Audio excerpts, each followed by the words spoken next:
Analytic জিওমেট্রির chapter 1-এর উপপাদ্য 1 দেখো তোমরা এখানে আগে চিত্রটা দেখো। এটা হচ্ছে কি একটা ও এক্স এবং ও প্রাইম একটা কি এক্স ওয়াই সমতল, ঠিক আছে। এইটার সমান্তরাল অর্থাৎ ও এর সমান্তরাল একটা অক্ষ এখানে আঁকলাম নতুন, এবং ও ওয়াই এর সমান্তরাল একটা অক্ষ আঁকলাম ও প্রাইম, অর্থাৎ এ অক্ষের সাপেক্ষে অর্থাৎ এ অক্ষের মূলবিন্দু যেটা আছে ঠিক এটা একটা নতুন একটা মূলবিন্দু আঁকবো, বাট এটা আর কি আমরা অক্ষগুলা কি চেঞ্জ করতে পারবো না। অক্ষের সমান্তরাল থাকবে, অর্থাৎ ও এক্স এর সমান্তরাল ও প্রাইম এক্স প্রাইম থাকবে, এবং ও ওয়াই এর সমান্তরাল ও প্রাইম ওয়াই প্রাইম থাকবে। অর্থাৎ এটা কি কোন আকারে চেঞ্জ হয়ে যাবে না, অর্থাৎ ঘুরবে না। এখানে এটা বলছে কি যে অক্ষের দিক অপরিবর্তিত থাকে, মানে অক্ষের দিক যাতে কোনো আকারে চেঞ্জ না হয়, অর্থাৎ সমান্তরাল থাকে। অক্ষের দিক অপরিবর্তিত রেখে মূলবিন্দু জিরোকে, এই যে মূলবিন্দু জিরোকে ও প্রাইম কি এটার পরিবর্তিত আরেকটা মূলবিন্দু, অর্থাৎ আমরা যে নতুন অক্ষ আঁকলাম এর এর মূলবিন্দু কি আলফা বিটা ধরলাম। আলফা বিটা বিন্দুতে স্থানান্তর করলে প্রমাণ করো যে নতুন অক্ষের সাপেক্ষে, এই যে নতুন অক্ষটা, এই নতুন অক্ষের সাপেক্ষে কোনো বিন্দু এক্স ওয়াই, অর্থাৎ আগের অক্ষটা কি ছিল ও এক্স এবং ও ওয়াই, এটার সাপেক্ষে কোনো একটা বিন্দু নিলাম আমি পি, এটা কি পি নিলাম, পি অফ এক্স ওয়াই নিলাম। এখন নতুন অক্ষ সাপেক্ষে এই পি অফ এক্স ওয়াই বিন্দুটা কত ধরলাম আমি, কি পি অফ এক্স ওয়াই বিন্দুটা কি এক্স ওয়ান ওয়াই ওয়ান। এখন সেই মানটা তো বের করতে হবে, তাই না? এখানে বলছে কি কোনো বিন্দু এক্স ওয়াই এর রূপান্তরিত স্থানাঙ্ক এক্স ওয়ান ওয়াই, অর্থাৎ নতুন অক্ষ সাপেক্ষে যে আমরা ধরছি এক্স ওয়ান ওয়াই ওয়ান, সেটার মান কি আসবে এক্স মাইনাস আলফা এবং ওয়াই মাইনাস বিটা, এটা প্রমাণ করতে বলছে, ঠিক আছে। অর্থাৎ এক্স ওয়ান সমান সমান কি এক্স মাইনাস আলফা এবং ওয়াই ওয়ান সমান সমান ওয়াই মাইনাস বিটা। পরবর্তীতে প্রমাণ করতে বলছে কি, মনে করো F of X Y equal to zero, এটা কি একটা সমীকরণ, অর্থাৎ এটা একটা সমীকরণ আছে। এখানে এখানে এক্স এর মান বসাইবো, ওয়াই এর মান বসাইতে পারবো, ঠিক আছে। অর্থাৎ এখানে সমীকরণটার মধ্যে এক্স এর মান থাকবে, ওয়াই এর মানও থাকবে। আমি এক্স এর মান এখানে পরিবর্তিত যে মানটা আসবে ওটা বসাইতে হবে সমীকরণে, ঠিক আছে। তো দেখো এখানে F of X Y equal to zero এর পূর্বান্তরিত সমীকরণ, এফ অফ এক্স এর পরিবর্তে কি হবে এক্স ওয়ান প্লাস আলফা, এবং ওয়াই এর পরিবর্তে কি হবে Y one plus beta equal to zero. অর্থাৎ তুমি প্রথম যে সমীকরণটা থাকবে সেটার যে এক্স ওয়াই থাকবে, সেটার এক্স ওয়াইগুলোতে এই মানটা বসবে, এটা আর এটা বসবে, ঠিক আছে। এখন দেখো প্রমাণ, দেখো এ এর বি এর কীভাবে প্রমাণটা আসলো। মনে করি আদি অক্ষদ্বয় ও এক্স এবং ও ওয়াই, ও এক্স এবং ও ওয়াই, ও এক্স এবং ও ওয়াই, ঠিক আছে। এগুলো এটা কি আদি অক্ষদ্বয়, আদি অক্ষদ্বয় আদি অক্ষদ্বয় এর সাপেক্ষে কোনো একটি বিন্দু পি, এই আদি অক্ষদ্বয় ও এক্স এবং ও ওয়াই এর সাপেক্ষে কোনো একটা বিন্দু আমি কি নিলাম পি নিলাম, পি অফ এক্স ওয়াই। তাহলে পি ইহা কোনো একটি বিন্দু পি ইহার স্থানাঙ্ক এক্স ওয়াই, এই যে এক্স ওয়াই নিলাম, ঠিক আছে। এবং নতুন অক্ষদ্বয় ও প্রাইম এক্স প্রাইম এবং ও প্রাইম ওয়াই প্রাইম এর সাপেক্ষে, এই যে ও প্রাইম এক্স প্রাইম ও প্রাইম ওয়াই প্রাইম, এগুলো কি নতুন অক্ষদ্বয়। এই নতুন অক্ষদ্বয়ের সাপেক্ষে ওই এক্স ওয়াই বিন্দুটার নাম দিলাম কি এক্স ওয়ান ওয়াই ওয়ান। এ দেখো ওই একই বিন্দুর স্থানাঙ্ক, অর্থাৎ ওই একই বিন্দু, এই যে একই বিন্দু না পি বিন্দু, এই একই বিন্দুর স্থানাঙ্ক কি দিলাম এক্স ওয়ান ওয়াই ওয়ান। কার সাপেক্ষে এই নতুন অক্ষের সাপেক্ষে।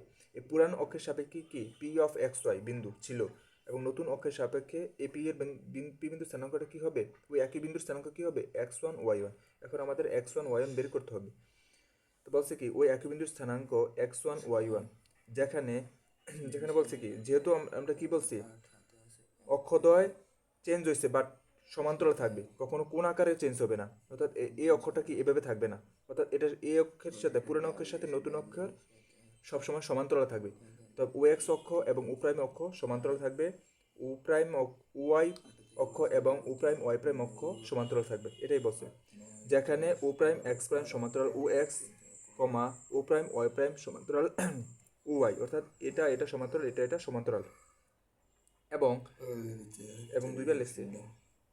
এবং ও প্রাইম ও প্রাইমের স্থানাঙ্ক আমরা কি ধরছিলাম আলফা বিটা, এটা কি আলফা বিটা ধরলাম, ঠিক আছে। আলফা বিটা পি বিন্দু থেকে, এখন আমরা কিছু অঙ্কন করব।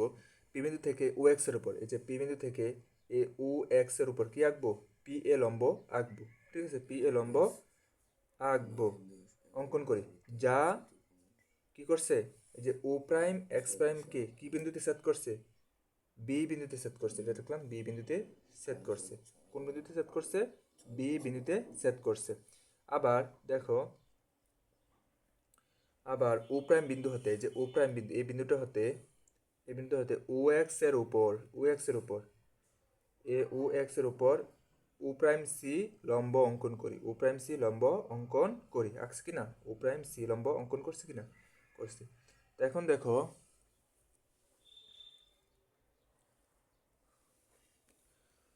তাহলে এখন আমরা কি করতে পারি দেখো, এক্স ইকুয়াল টু ও এ। এখন এক্স কোনটা? আমরা যেহেতু এ বিন্দুটাকে কি ধরছি, এক্স ওয়াই ধরছি, এই অক্ষের সাপেক্ষে, তাইলে এখান থেকে একটু কি আমরা এক্স ধরতে পারবো না? তাহলে এখান থেকে একটু কি এক্স, এখান থেকে একটু কি এক্স, তাহলে ও এর সমান কি এক্স, অর্থাৎ এক্স ইকুয়াল টু ও এ। তো ও এর সমান আমরা কি লেখা যায়? ও সি প্লাস সি লেখা যায় না? বা এই যে ও সি প্লাস সি লেখা লেখা যায়, ঠিক আছে। তারপর দেখো, এখানে ও সি রাখলাম, ঠিক আছে। সি এ কে আমি একটু চেঞ্জ করব। সি, এই সি এ এটুক আর এইটুক সমান কিনা বলো? সমান। তাহলে আমরা কি এটার পরিবর্তে এটা লিখতে পারি না? অর্থাৎ সি এর পরিবর্তে ও প্রাইম বি লিখতে পারি কিনা? ও প্রাইম বি লিখতে পারি, ঠিক আছে। এখন ওসি, ওসি সমান সমান আমরা কত জানি? তো ওসি সমান সমান আমরা জানি, এই বিন্দুটা দেখছো না, এই বিন্দুটা, তাহলে এখান থেকে একটু দূরত্ব কত? আলফা, যেহেতু আমরা এটা আলফা ধরছি, এক্স এর স্থানাঙ্ক, এখান থেকে একটু দূরত্ব কত? আলফা। দূরত্ব কত? আলফা। এখান থেকে একটু দূরত্ব কত? আলফা। তাহলে ওসি সমান সমান কত ধরলাম? কারণ আমরা এখানে ওসিতে জানি না, একটু জায়গা থেকে আমরা ওসি জানি, মান জানি। তাহলে আমরা কি করতে হবে? এই বিন্দুর স্থানাঙ্কটা বিবেচনা করতে হবে, যেটা আমরা নতুন অক্ষ ধরছি। তাহলে নতুন অক্ষ সাপেক্ষে তো আমরা সব কিছু বের করতে বলছি, তাই না? তো এখন দেখো, এখানে এক্স এর স্থানাঙ্ক কি? একটু একটু দূরত্ব আলফা। তাহলে আমরা কি লিখলাম? আলফা লিখলাম। ওসি সমান সমান আলফা। তাহলে এবং ও প্রাইম সি, এই যে ও প্রাইম বি, ও প্রাইম বি, এটা সমান সমান আমরা কি লিখবো দেখো, নতুন অক্ষের সাপেক্ষে এ বিন্দুর স্থানাঙ্ক কি ধরছি? X one Y one. তাহলে এখান থেকে একটু কি এক্স ওয়ান অবশ্যই, ঠিক না? এখান থেকে একটু কি X one, must x one, কারণ নতুন অক্ষর সাপেক্ষে তো আমরা এটা ধরছি এক্স ওয়ান ওয়াই ওয়ান, এই বিন্দুর স্থানাঙ্ক। তাহলে কি এটা অবশ্যই এক্স ওয়ান হবে, এক্স ওয়ান হবে। এখান থেকে একটু কি এক্স ওয়ান হবে, আমি কি এক্স ওয়ান লিখছি। অর্থাৎ আমরা একটু চেঞ্জ করে লিখতে পারি কি X one equal to X minus alpha লিখতে পারি না? এটা আর এটার থেকে, একটুক আর একটুক থেকে লিখতে পারি না? লিখতে পারি। এটা তোমরা অবশ্যই বুঝছো। তারপর দেখো, এবং ওয়াই ইকুয়াল টু কি লিখতে পারি? P A. এই যে ওয়াই, এখান থেকে একটু কি আমরা কি এই যে পুরানো অক্ষের সাপেক্ষে পি অফ, এই যে ওয়াই এর ওয়াই কি এখান থেকে একটু না পি এ, পি এ কি এই যে এটা কি পি না? P A. তাহলে পি এ সমান সমান কি আমরা কি ওয়াই না? এই পি বিন্দুর স্থানাঙ্ক পুরানো অক্ষের সাপেক্ষে, তাহলে কি পি এ সমান সমান ওয়াই। তাহলে Y equal to P A, এবং পি এ কি লেখা যায়? P B plus B A লেখা যায় না? P B plus B A, ঠিক আছে। এখন আমাদের কি নতুন অক্ষর সাপেক্ষে বিবেচনা করতে বলছে না? এখন দেখো, পিবি সমান সমান আমরা কি লিখতে পারি নতুন অক্ষর সাপেক্ষে? কি লিখতে পারি? পিবি সমান সমান,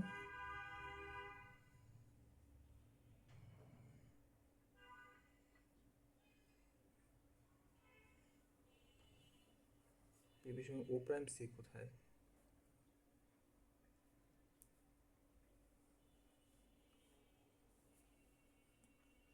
পিবি সমান সমান একটু এখানে একটু চেঞ্জ করে লেখছে, ওয়াইটা আগে হইল হইলে। এখন দেখো পিবি, এই যে পিবি, এখন দেখো এই বিন্দুর সাপেক্ষে, এই অর্থাৎ এই নতুন অক্ষের সাপেক্ষে এখান থেকে একটু এই যে উপর থেকে এই বি বিন্দু থেকে পি বিন্দু পর্যন্ত এটার স্থানাঙ্ক কি? ওয়াই ওয়ান না? বি বিন্দু থেকে পি বিন্দুর স্থানাঙ্ক ওয়াই ওয়ান। তাহলে কি? তাহলে পিবি সমান সমান ওয়াই ওয়ান। পিবি সমান সমান কি? Y one. এখন ওয়াই ওয়ানটা আগে লিখলাম, হলে পরে লিখে ফেলছি। তো পিবি সমান সমান কত? Y one. তারপর দেখো ও প্রাইম সি, হ্যাঁ, যে O prime C, O prime C, তাহলে এখানে আমরা একটা বিন্দু ধরছি না? তাহলে এখান থেকে একটু দূরত্ব কত? অবশ্যই বিটা হবে, কারণ আমরা একটু আগে ধরছি এ এর ক্ষেত্রে এখান থেকে একটু কি আলফা, যেহেতু এ বিন্দুর স্থানে কি আলফা বিটা, ঠিক আছে। তাহলে এখান থেকে একটু কি আলফা, আর সি থেকে ও প্রাইম কত? বিটা। তাহলে কি ও প্রাইম সি কত? বিটা। ও প্রাইম সি বিটা, অর্থাৎ এটার মান হচ্ছে এটা এবং এটার মান হচ্ছে এটা, অর্থাৎ উল্টো হয়ে গেছে আর কি, মানে আগেরটা পরে পকেটটা আগে হয়ে গেছে।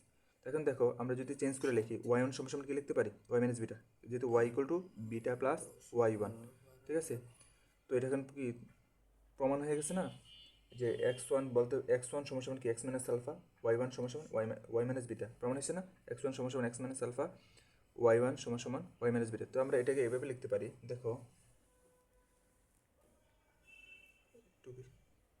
এক্স ওয়ান ওয়াই ওয়ান সমান সমান এক্স মাইনাস আলফা